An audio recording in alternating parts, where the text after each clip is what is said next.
आजा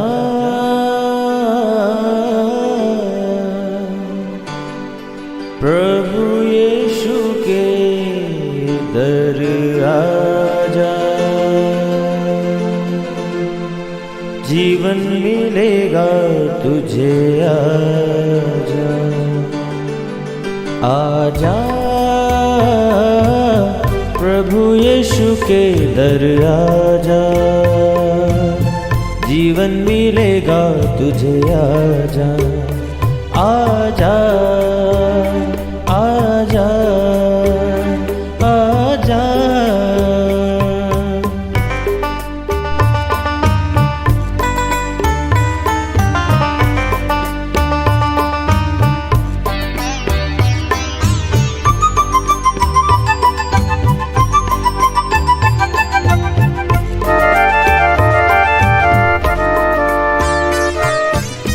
दिल पे जो प्रेज द लॉर्ड एवरीवन। मैं pastor Kulbhushan Johar, Asian Church of Christ Vancouver BC की तरफ से आप सबका प्रोग्राम नई जिंदगी की ओर में बहुत बहुत स्वागत करता हूं। मैं आशा करता हूं कि आप सब लोग अच्छे होंगे, कुशल से होंगे और परमेश्वर के वचन में बढ़ रहे होंगे।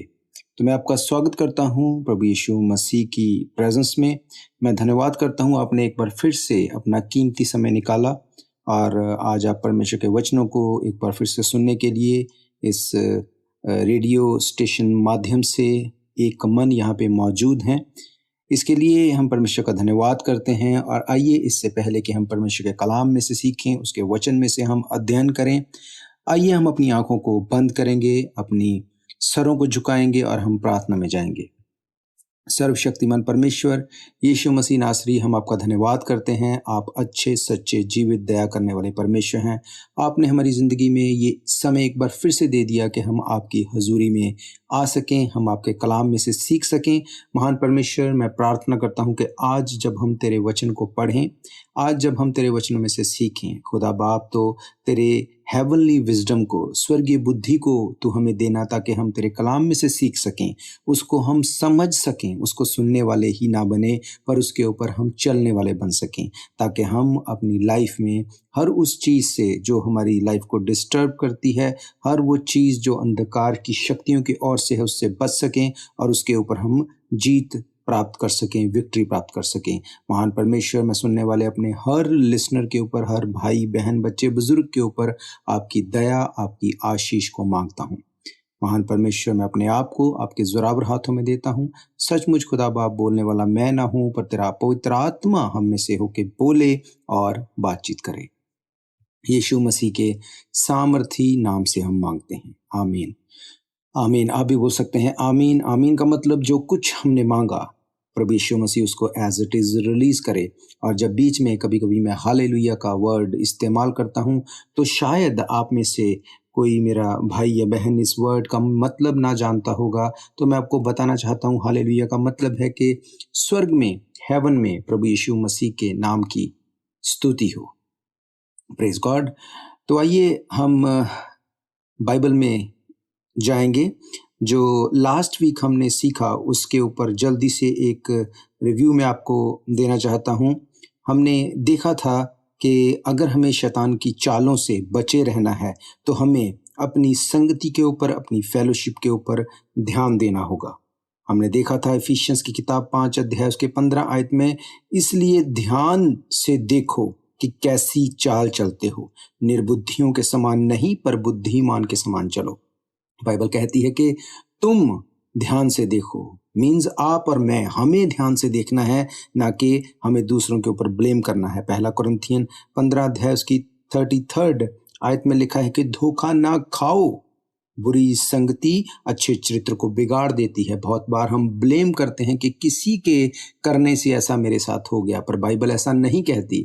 बाइबल कहती है कि तुम धोखा ना खाओ। कोई तुम्हें धोखा दे, ये पॉसिबल है, पर तुम उसे लेते हो या नहीं, ये तुम्हारे ऊपर डिपेंड करता है। ठीक उसी तरह से जैसे आपको कोई चीज़ कोई दे, कुछ भी आपको वो दे, आप जब तक उसे नहीं लेते वो आपके पास नहीं, उस देने वाले के ही पास रहती है। इसी तरह से जब आपको कोई धोखा देना चाहे, अगर आप उस धोखे को एक्सेप्ट नहीं करते तो आप उसको नहीं ले सकते, आप धोखा नहीं खा सकते। ये होगा कैसे? अगर हम आत्मा में जागृत होंगे, अगर हम आत्मा में अलर्ट होंगे, परमेश्वर के वचन को जानने वाले होंगे, परमेश्वर के वचन को मानने वाले होंगे, उसके ऊपर चलने वाले होंगे, तो परमेश्वर हमें वो हेवनली बुद्धि देगा कि अगर कोई हमें धोखा देना भी चाहे तो भी हम उस धोखे को नहीं खाएंगे। हालेलुया।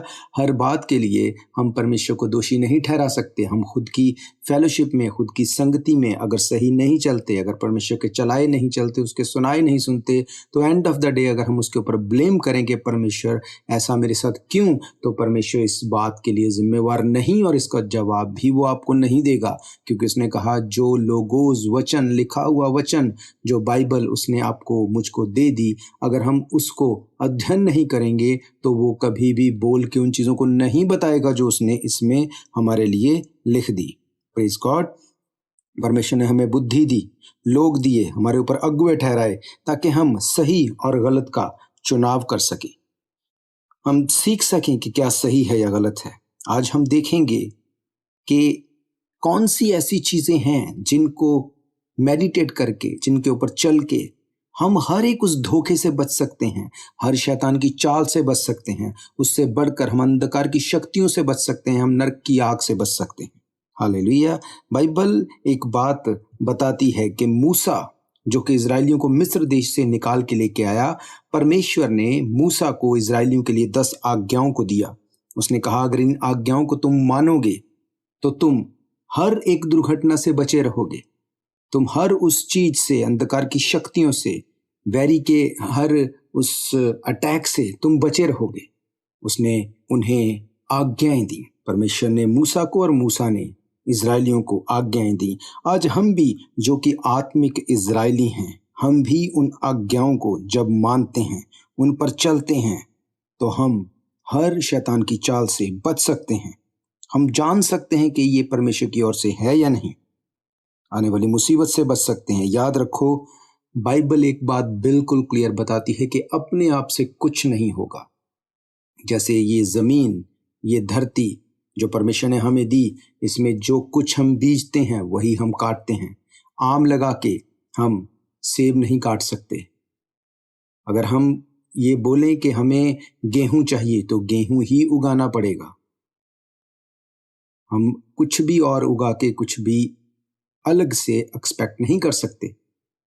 इसीलिए अगर हम परमेश्वर के चलाए चलते हैं, अगर हम आज्ञाओं के अनुसार अपनी लाइफ को स्पेंड करते हैं, तो बाइबल एक बात कहती है कि जो तुम बोओगे वो तुम काटोगे। हालेलुया।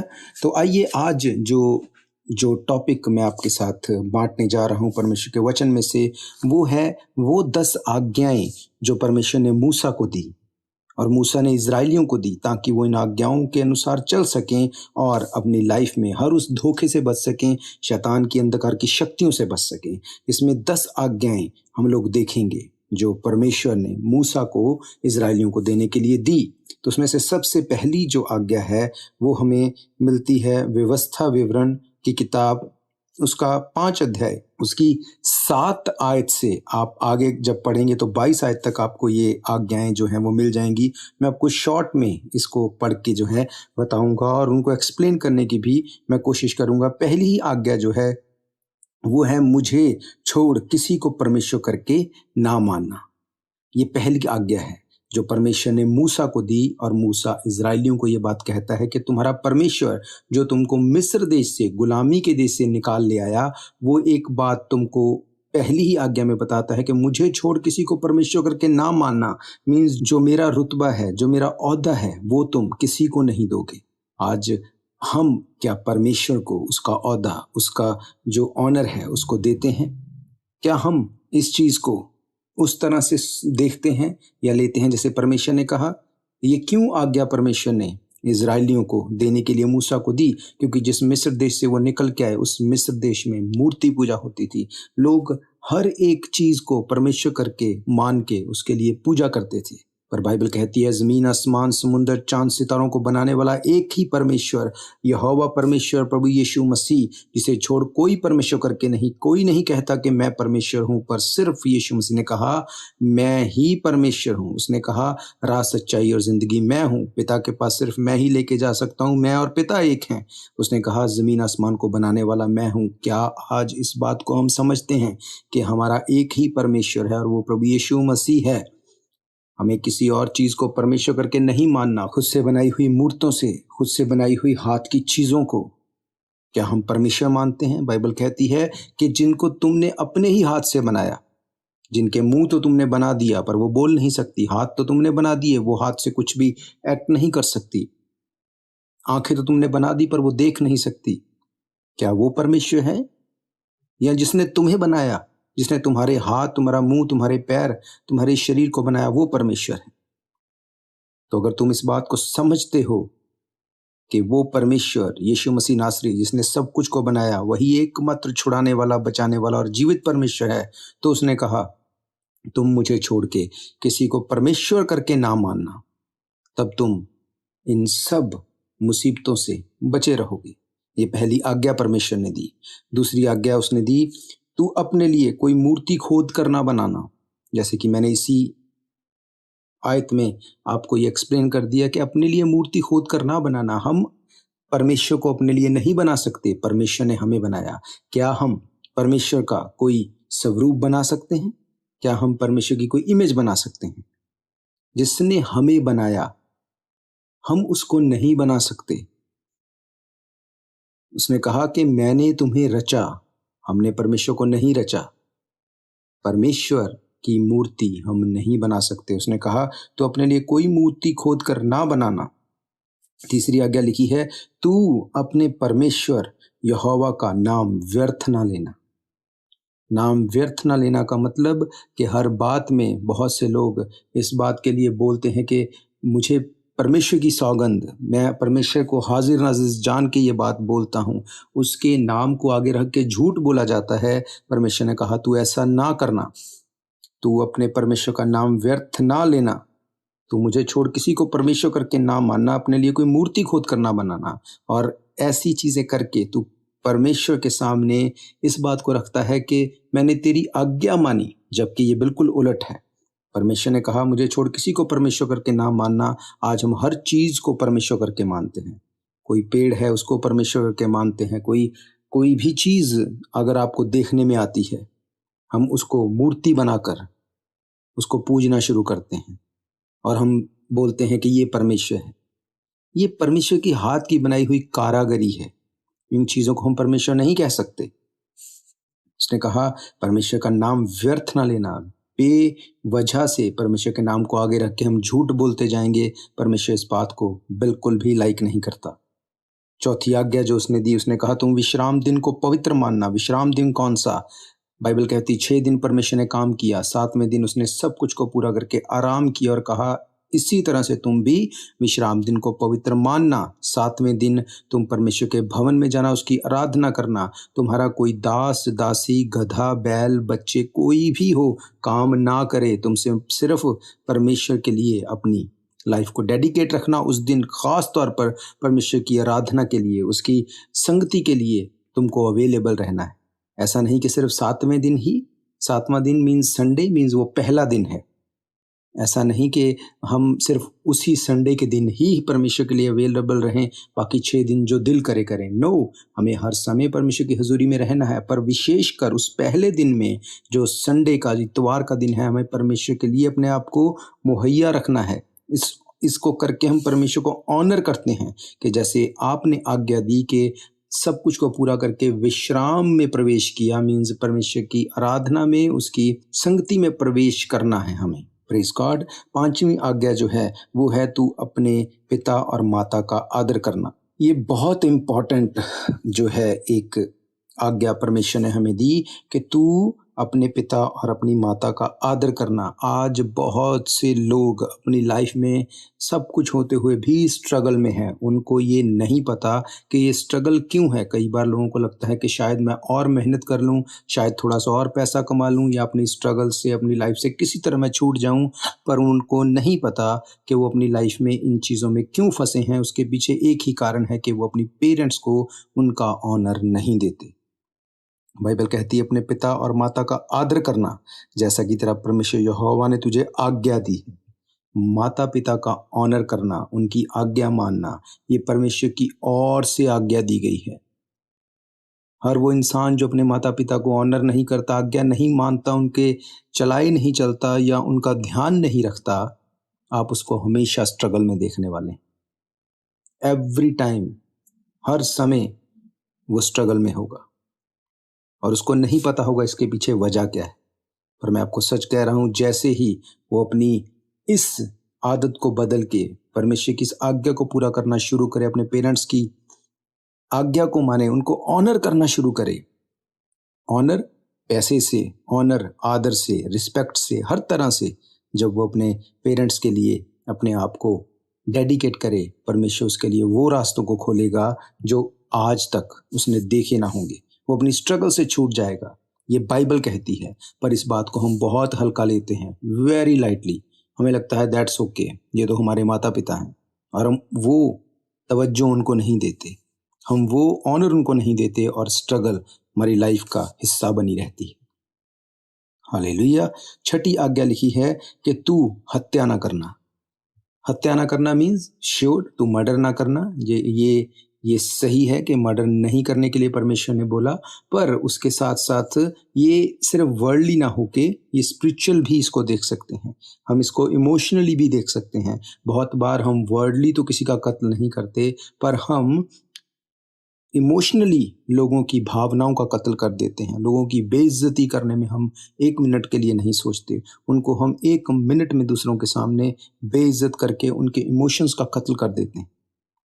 हम उनको इतना ज़्यादा नीचा दिखा देते हैं कि भले ही वो शारीरिक तौर पर ना मरे, पर वो आत्मिक तौर से, वो स्पिरिचुअल तौर से, वो हर तरह से वो अपनी लाइफ में इतना ज़्यादा डाउन फील करता है जैसे कि कोई स्पिरिट में मर गया हो। बाइबल कहती तू ऐसा नहीं करना, तू हत्या ना करना, तो किसी को नीचा नहीं दिखाना, किसी को बेइज्जत नहीं करना, किसी के लिए ऐसी सिचुएशन क्रिएट नहीं कर देना कि उसको इतना गिल्टी फील हो कि जैसे तूने उसका मर्डर कर दिया हो। हालेलुया। सातवीं आज्ञा जो लिखी है वो लिखी है कि तू व्यभिचार ना करना। अब व्यभिचार मीन्स अडल्ट्री। अडल्ट्री के बारे में बाइबल ने बहुत स्ट्रिक्टली इस बात को बोला है कि तू अडल्ट्री ना करना। अगर हम स्ट्रगल से दूर रहना चाहते हैं, अगर हम शैतान के उन जलते हुए तीरों से दूर रहना चाहते हैं, हमें इस आज्ञा को सीरियसली लेना होगा। आज की इस दुनिया में लोग व्यभिचार को, अडल्ट्री को सिन नहीं मानते, पर जबकि बाइबल ऐसा नहीं कहती। इसीलिए हम आज स्ट्रगल देखते हैं। बाइबल कहती है कि तू व्यभिचार ना करना। अब व्यभिचार करना, एक तो वर्ल्डली तौर पर हम देखते हैं कि किसी के साथ अडल्ट्री में शामिल होना गलत है। बाइबल के अकॉर्डिंग ये बहुत बड़ा सिन है और परमेश्वर इसे लाइक नहीं करता। और उसके साथ साथ जो लोग ऐसा समझते हैं कि हमने भले ही शारीरिक तौर पे तो किसी के साथ इन्वॉल्व होके अडल्ट्री नहीं की, पर माइंड में, मन में सोच के वो उसके साथ व्यभिचार करता है, बाइबल कहती है कि इसका दंड सेम ही रहेगा अगर आपने किसी के साथ व्यभिचार फिजिकली कर लिया या माइंड में कर लिया। यीशु मसीह ने इसीलिए कहा कि तुम सुन चुके थे कि किसी के साथ व्यभिचार ना करना, अडल्ट्री ना करना, पर मैं तुम्हें एक बात बताता हूँ, और वो ये कि तुमने अगर अपने मन में भी किसी के साथ व्यभिचार कर लिया, मन में भी किसी के लिए गलत सोच लिया, तो तुमने एक्चुअल में, सच में तुमने उसके साथ वो कर लिया, तो जो दंड एक व्यभिचारी का होगा वही दंड उस सोचने वाले का भी होगा। इसीलिए बाइबल कहती है सबसे अधिक अपने मन की रक्षा कर। सबसे ज़्यादा हमें अपने मन की रक्षा करनी है। मन में गंदे ख्याल आ तो सकते हैं, पर क्या हम उनके साथ फाइट करके उनको डांट के निकालते हैं या उनके साथ एंजॉय करते हैं? बहुत से लोग उसको डांट के निकालने की बजाय उसके साथ एंजॉय करने लगते हैं, उसको वो पूरी तरह से उसमें इन्वॉल्व हो जाते हैं। और आप याद रखना, जिस चीज़ को आप माइंड में एंजॉय करेंगे वो एक दिन फिजिकली भी अपनी शरीर से होते हुए आप देखने वाले हैं। इसीलिए यीशु मसीह ने कहा था कि मन में भी इस तरह से मत सोचना। हालेलुया। 8वीं आज्ञा उसने दी कि तू किसी के विरुद्ध झूठी साक्षी मत देना। मीन्स तू किसी के सामने झूठी साक्षी देके किसी का नुकसान करने के लिए मन में अगर सोचता हो तो ऐसा मत करना। अगर तुझे पता नहीं किसी मामले के बारे में, तुझे पता नहीं किसी इंसिडेंट के बारे में, सिर्फ इसलिए कि तू दूसरे व्यक्ति से ईर्ष्या रखता है, जलन रखता है, या तू चाहता है उसका बुरा हो, तू कहे हाँ मैंने इसको ऐसे करते देखा या यही हो रहा था, ये झूठ बोल के तू उसको फंसाए, तो परमेश्वर ने कहा तू किसी के विरुद्ध झूठी साक्षी ना देना। ये बहुत कॉमन बात है। हम बहुत कॉमनली देखते हैं कि हम ऐसी छोटी छोटी चीज़ों से, छोटी छोटी बातों से झूठ बोलने में हम लज्जाते नहीं, सोचते भी नहीं। पर बाइबल कहती है कि अगर तू ऐसा करेगा तो परमेश्वर को अपना विरोधी बना लेगा।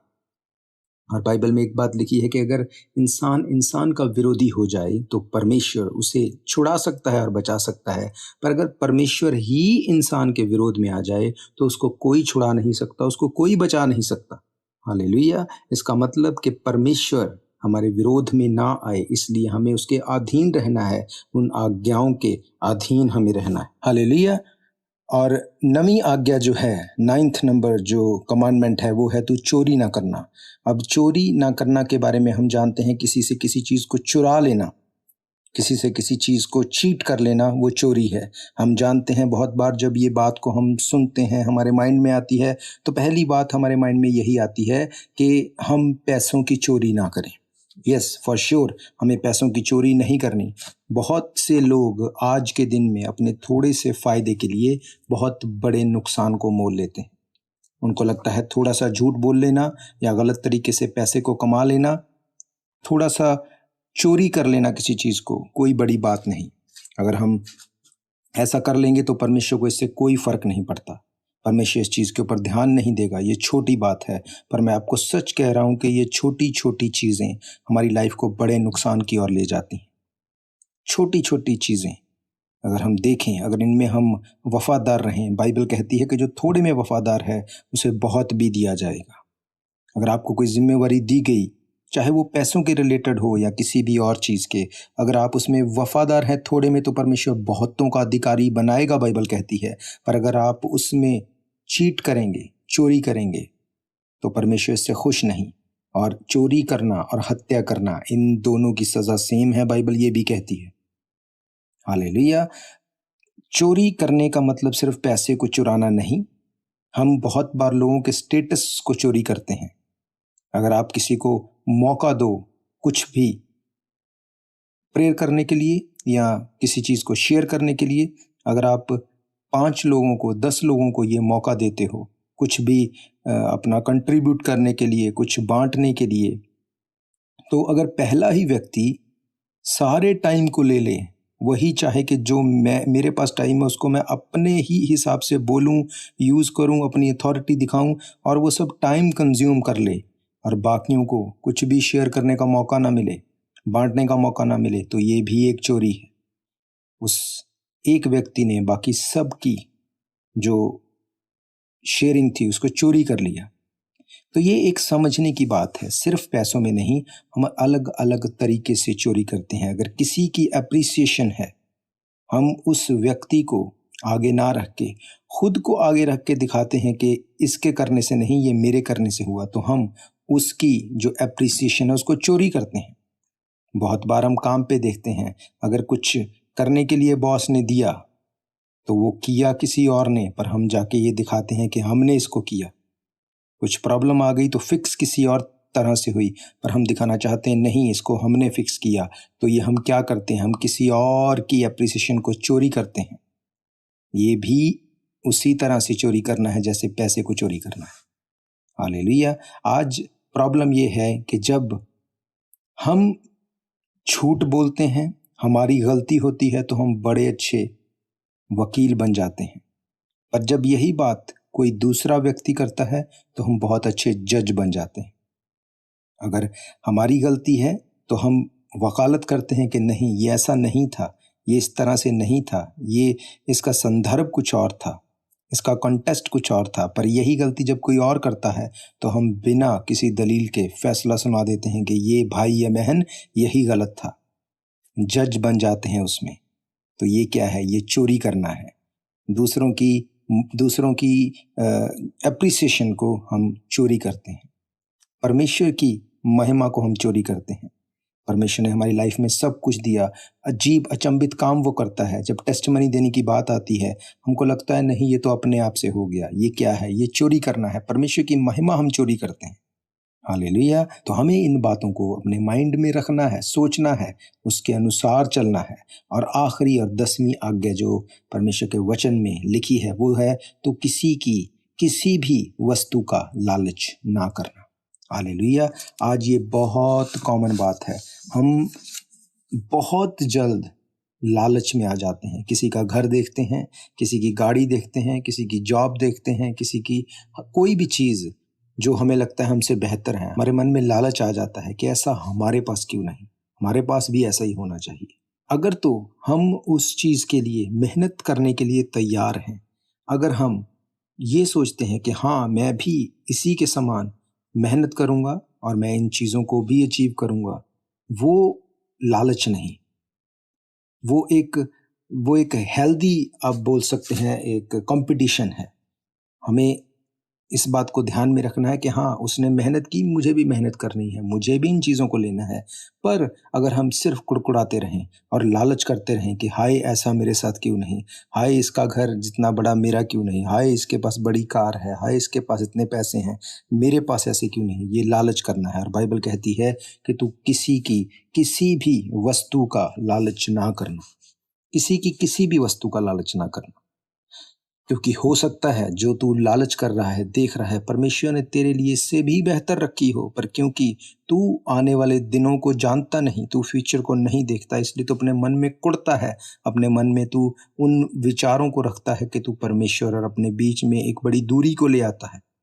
जो तेरे और परमेश्वर के बीच में दूरी आएगी, वो तेरे उस गिफ्ट को, तेरे उस आने वाले फ्यूचर को वो बदल देगी, वो खराब कर देगी। इसीलिए बाइबल कहती तू किसी भी वस्तु का लालच ना करना। हालेलुया। मूसा को परमेश्वर ने यह आज्ञाएं दी और उसने कहा अगर ऐसा इजराइली करेंगे, इजराइली मीन्स जो हम भी स्पिरिचुअल, हम भी आत्मिक इजराइली हैं, क्योंकि हम भी अब्राहम के आत्मिक बच्चे हैं।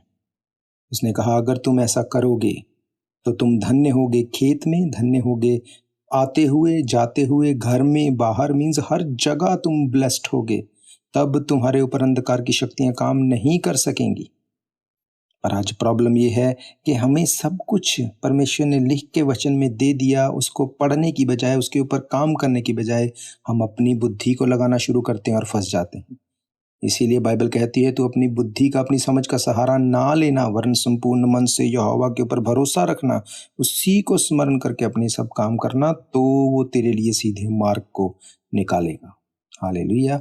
आज लालच के चलते हम लोग गलत स्टेप लेते हैं, गलत काम करते हैं और गलत तरह से पैसा कमाना चाहते हैं, और उसमें फंस के जो हमारे पास है उससे भी हम हाथ धो बैठते हैं। इसीलिए बाइबल कहती है कि तू अपनी समझ का सहारा ना लेना, पर संपूर्ण मन से यहोवा के ऊपर भरोसा रखना। यीशु मसीह के ऊपर भरोसा रखने का मतलब सिर्फ ये नहीं उसके ऊपर छोड़ के बैठ जाना। उसने हमें बाइबल दी, बाइबल को पढ़ना, उसके अकॉर्डिंग चलना, उसके अनुसार काम करना। उसने कहा मुझे छोड़ किसी को परमेश्वर करके ना मानना। अगर हर जगह तू अपने आप को सर झुकाने को तैयार है तो तू नहीं कह सकता कि मेरा परमेश्वर यीशु मसीह है। उसने कहा अपने लिए कोई मूर्ति खोद कर ना बनाना। हम खुद से मूर्तियां बना के उनकी पूजा करते हैं। जिसने हमें बनाया उसको छोड़ के जिनको हमने बनाया, अगर उनको पूजा करनी शुरू करेंगे तो वो हमारे लिए क्या रिजल्ट लेके आएगी। अपने परमेश्वर का नाम व्यर्थ ना लेना, बेवजह से परमेश्वर को दोष ना देना, विश्राम दिन को पवित्र मानना, अपने आप को स्पेयर रखना उस दिन में, ताकि तू परमेश्वर के भवन में जाके उसके साथ बैठ सके, उसकी हजूरी में रहे। जैसे मैंने आपको बताया था कि आदम और हवा को परमेश्वर ने इसीलिए बनाया था कि वो उसकी संगति में रह सके, तो अपने परमेश्वर के साथ संगति में रह सके, उसकी आवाज़ को सुन सके, उसके अकॉर्डिंग चल सके। अपने माता पिता का आदर करना, फिजिकली, फाइनेंशियली, हर तरह से उनका ख्याल रखना। हत्या ना करना, व्यभिचार ना करना, किसी के विरुद्ध झूठी साक्षी ना देना, चोरी ना करना, किसी की किसी भी वस्तु का लालच ना करना। अगर तू ऐसा करेगा तो तू धोखा नहीं खाएगा, बाइबल कहती है। तेरी संगति अच्छी होगी, तेरा चरित्र अच्छा होगा और तेरी फ्यूचर की प्लानिंग परमेश्वर के हाथ में होगी। वो तेरे फ्यूचर को ऐसा बनाएगा, हेवन से डिजाइन किया हुआ, कि लोग देखेंगे कि इसके साथ ऐसा क्यों। हालेलुया। बाइबल कहती है इसलिए ध्यान से देखो कि कैसी चाल चलते हो, निर्बुद्धियों के समान नहीं पर बुद्धिमान के समान चलो। आज हमें सब कुछ पता है, हमें दिया गया सब कुछ, हमें अगुवे दिए गए, हमें बाइबल दी गई, वचन दिया गया। अब हमें करना क्या है? उसको पढ़ना है, उसके अकॉर्डिंग चलना है, उसके अनुसार काम करना है, ताकि हम परमेश्वर को भाते रहें, उसके अकॉर्डिंग चल सकें, ताकि वो भी हमें वो दे जो वो चाहता है कि हमारे लिए बेस्ट है। हालेलुया। तो मेरा विश्वास है ये वचन आपकी ज़िंदगी में काम करेंगे। आप इन 10 आज्ञाओं को अपनी लाइफ में अडॉप्ट करेंगे और इनके अकॉर्डिंग चलेंगे, ताकि आपकी लाइफ सेम ना रहे। और अगर आप चाहते हैं फिर से इन वचनों को सुनना, आप हमारे YouTube channel Asian Church of Christ Vancouver BC में जाकर डेट वाइज इसको आप खोज सकते हैं, सुन सकते हैं, औरों तक बांट सकते हैं, ब्लेस्ड हो सकते हैं और ब्लेसिंग का चैनल बन सकते हैं। और अगर आप चाहते हैं संडे को हमारी मीटिंग को अटेंड करने के लिए, तो आप फिजिकली हमारा चर्च जो कि 51 एट फ्रेजर स्ट्रीट के ऊपर है, आप आ सकते हैं, या आप ऑनलाइन फेसबुक के माध्यम से हमारे साथ जुड़ सकते हैं। और अगर आप जानते हैं किसी भी ऐसे व्यक्ति को जो अपने डेली फूड में स्ट्रगल कर रहा है, तो उस तक भी आप ये मैसेज ज़रूर पहुंचाएं, वो हमें कॉल करे। हमारा नंबर आप जानते हैं 7788922250। वो हमें कॉल करे और हम उसे बताएंगे कि वो हमारा चर्च जो कि 51 एट फ्रेजर स्ट्रीट के ऊपर है, building number 660 east 51 at Fraser Street, वो वहाँ से अपने खाने को पिक कर सकता है। वो हमें कॉल करे और हम उसे बताएंगे कि कैसे वो अपने खाने को ले सकता है। हालेलुया। तो मेरा विश्वास है ये वचन आपकी ज़िंदगी में काम करेंगे और आप बढ़ेंगे परमेश्वर में, आपकी ज़िंदगी सेम ना रहेगी। अगर आपकी कोई भी प्रेयर रिक्वेस्ट है, डाउट है, क्वेश्चन है, तो भी आप हमें कॉल करें और हम पवित्र आत्मा की अगुवाई से आपके क्वेश्चंस को आंसर करने के लिए पूरी कोशिश करेंगे। आइए इससे पहले कि हम इस प्रोग्राम को ख़त्म करें, हम अपनी आंखों को बंद करेंगे, हम प्रार्थना में जाएंगे। सर्वशक्तिमान परमेश्वर यीशु मसीह नासरी, हम आपका धन्यवाद करते हैं कि आपने हमारी ज़िंदगी में सब कुछ दिया। ख़ास तौर पर खुदावंद आज के दिन में ये कलाम आपने दिया, 10 आज्ञाओं को हमें समझने की शक्ति दी। खुदा बाप, इसको समझ के इसके ऊपर चलने वाले हम बन सके, ताकि हमारी लाइफ सेम ना रहे। सुनने वाले मेरे हर एक भाई बहन, बच्चे, बुजुर्ग के ऊपर मैं तेरी दया, तेरी आशीष मांगता हूँ। अगर कोई बीमार, कोई कमज़ोर मुझे सुन रहा है, यीशु मसीह के नाम से वो नया बल प्राप्त करे और उसकी ज़िंदगी में बड़े कामों को देखें। यीशु मसीह के सामर्थी नाम से हम मांगते हैं, आमीन। आमीन। आप भी बोल सकते हैं आमीन। तो मैं आप सबका थैंक्स करता हूँ, इस कीमती समय को आपने निकाला। हम फिर मिलेंगे परमेश्वर की हुजूरी में नेक्स्ट वीक सुबह 7 बजे। तब तक के लिए आप सबको प्रेज द लॉर्ड। शायद ये मौका होगा आखिरी, तुझको बुला रहा है नासरी। धोखा ही धोखा संसार है, प्रभु यीशु का सच्चा प्यार है।